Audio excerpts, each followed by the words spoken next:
तो आरएलपी संयोजक है हनुमान बेनीवाल, आपको जानकारी दें कि एसआई भर्ती रद्द करने की मांग को लेकर युवा आक्रोश महारैली का आयोजन किया जा रहा है। हनुमान बेनीवाल इस रैली में शामिल हैं, क्या कह रहे हैं आपको सीधे लिए चलते हैं। हम चाहते हैं कि सरकार हमें आश्वस्त करे कि भर्ती की सारी प्रक्रिया को रद्द करके, और कोर्ट कल निर्णय करेगा, सरकार की तरफ से यह नहीं लिखा जाए कि भर्ती रद्द नहीं कर रहे हैं, यह सरकार हमें आश्वासन दे, ये हमारी पहली मांग है।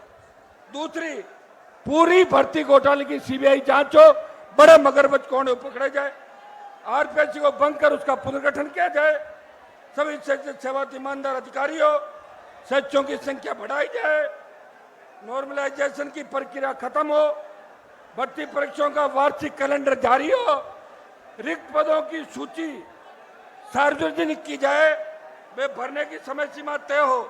क्या मुख्यमंत्री को दिल्ली से चुप रहने का निर्देश है? यह राजस्थान की जनता जानना चाहती है कि इतनी सारी बात होने के बाद आखिर सीएम चुप क्यों है? आखिर मंत्रियों की कौन सी वो महिला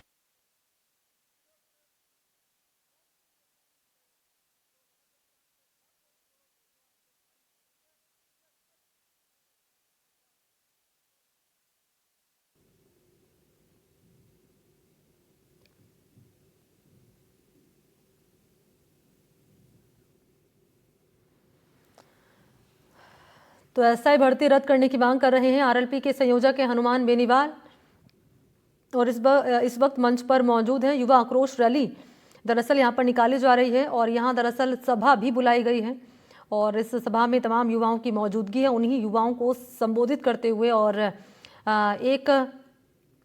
एक सुर में मांग उठाते हुए कि एसआई भर्ती को रद्द किया जाए।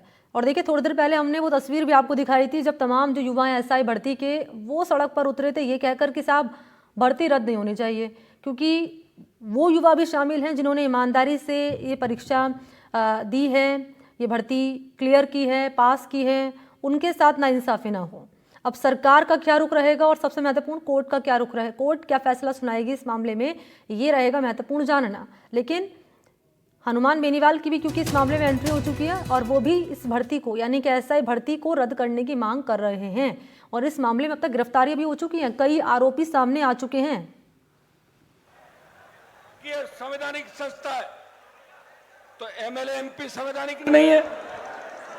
हम चुनाव से जीतते हैं, चुनाव आयोग बना हुआ है, और जब एमएलए की गिरफ्तारी हो सकती है, मंत्री जेल जा सकते हैं, एमपी जेल जा सकते हैं, तो आरपीएससी को भंग करने के लिए मुख्यमंत्री को गवर्नर को चिट्ठी लिखनी है और गवर्नर राष्ट्रपति से सिफारिश करेगा और आरपीएससी भंग होके यूपीएससी की तर्ज पे आरपीएससी की संरचना करनी चाहिए।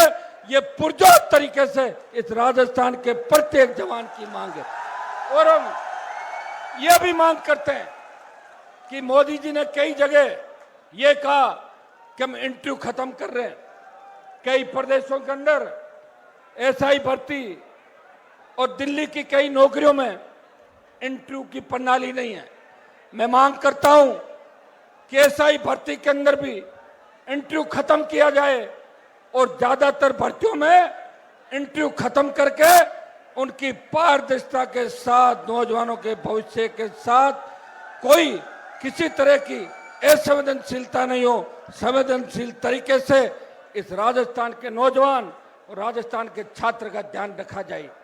भाइयों, आज इस तपती धूप के अंदर जब मैं भाषण दे रहा हूं, मैं खड़ा हूं, मैं पसीने से लथपथ हूं, तो आपकी क्या स्थिति होगी मैं इस बात को समझ सकता हूं। लेकिन आप चिंता नहीं करें, मैं 25 साल से मेरे छोटे भाइयों के लिए लड़ रहा हूं, चाहे नकल का मामला हो, चाहे माफिया का हो, पेपर लीक हो, रीट का हो, एसआई का हो, आरपीएससी पुनर्गठन का हो। अगर सड़क से लेके लोकसभा में इस मामले को सबसे ज्यादा बार इस राजस्थान के भ्रष्टाचारियों की पोल किसी ने खोली तो नागौर के सांसद ने छोटे भाइयों का सम्मान देश की सबसे बड़ी पंचायत के अंदर हमेशा आपकी बात को बल देते हुए किया।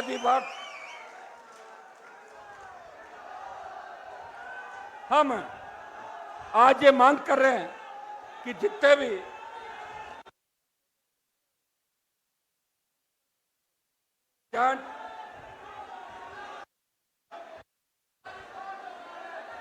एक सबसे बड़ी दिक्कत है कि सरकार बजट में घोषणा करती है कि 1 लाख जवानों को रोजगार देंगे, 4 लाख को रोजगार देंगे, लेकिन वो रोजगार किस में देंगे? नरेगा में देंगे या सरकारी पद भरेंगे? इसके बारे में कोई क्लियर नहीं।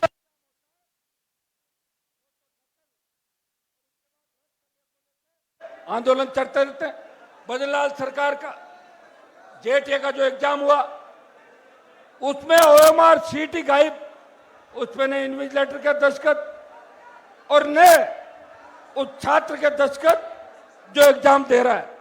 पहले तो पेपर लीक होते थे, अब भजनलाल जी ने एक नया रास्ता निकाला कि पेपर लीक का तो पता लग जाएगा, तो अपने तो ओएमआर सीट कैसे बदले, ये रास्ता अंदर ही अंदर निकाला है ताकि बदनामी हो। कांग्रेस और भारतीय जनता पार्टी दोनों मिलकर राजस्थान को लूट रहे हैं।